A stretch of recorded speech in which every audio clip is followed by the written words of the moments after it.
पुरस्कार प्राप्त आहे, गोवा सरकारचा कला गौरव पुरस्कार प्राप्त आहे असे अविनाश शिसुखे यांचा सत्कार इकडे होत आहे। यानंतर युवा कलाकार मयूर मयेकर वेरे बादेश जे एक युवा कलाकार दिग्दर्शक अभिनेते म्हणून ज्यांची नाट्यसेवा आहे, ज्यांनी 500हून अधिक प्रयोग सादर केलेले आहेत, 33 वेळा त्यांना नाट्य पुरस्कार प्राप्त झालेले आहेत।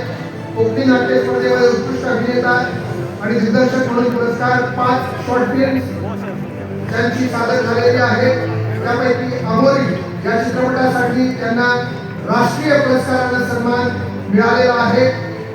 आणि तसंच पावरोटेन या चित्रपटासाठी दादासाहेब फाळके पुरस्काराने सन्मानित मयूर मयेकर, यानंतर शिवाजी नागवेकर, सावळेंद्र बादेश यांनी कृपया पुढे वयाच्या 16व्या वर्षी नाट्यकला त्यांनी सादर केली। आजपर्यंत 70 नाटकामध्ये भूमिका साकारणारे शिवाजी नागवेकर, तेजस्वी धनुर्वेद, विशाल काळाच्या वाटेवर, बेंगोजी बाग, नेजात पराठा, जिथे जाऊन सौभाग्याचे, गौरी शिल्पर, दीपजळे, वादळात अशा नाटकामध्ये भूमिका साकारणारे शिवाजी नागवेकर, यानंतर कृष्णा उर्फ अशोक नाईक, गिरी मापसा,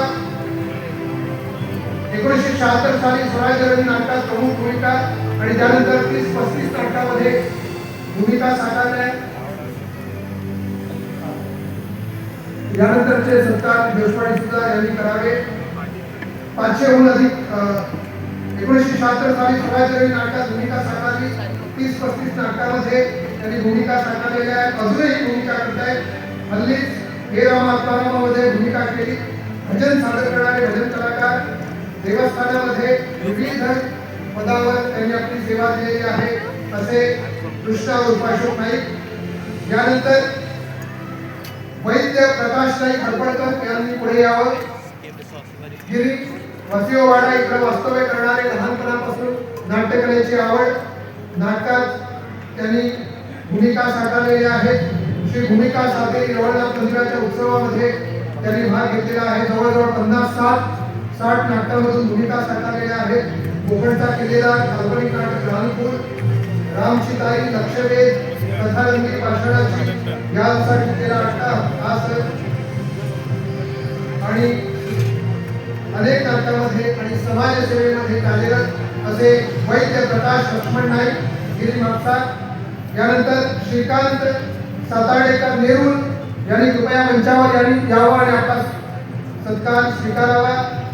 मधले वाडेकर समाजतर्फे शांतादुर्गा साखेश्वर उत्सवामध्ये गुढीपाडव्याच्या नाटकामध्ये भूमिका साकारल्या, ऐतिहासिक सामाजिक नाटकामध्ये प्रमुख भूमिका साकारल्या, अजूनही नाटकामध्ये भूमिका करीत आहेत। नाट्य स्पर्धेमध्ये सहभाग घेतलेला आहे। रोहिडेश्वरमध्ये कान्होजी, करितीपूर्वमध्ये आदिलशहा, तनमाजुरीमध्ये मालक अशा अनेक भूमिका साकारणारे श्रीकांत साताडेकर नेरूळ काळ्यांच्या गटामध्ये या सर्व कलाकारांना आपण अभिनंदन करावं।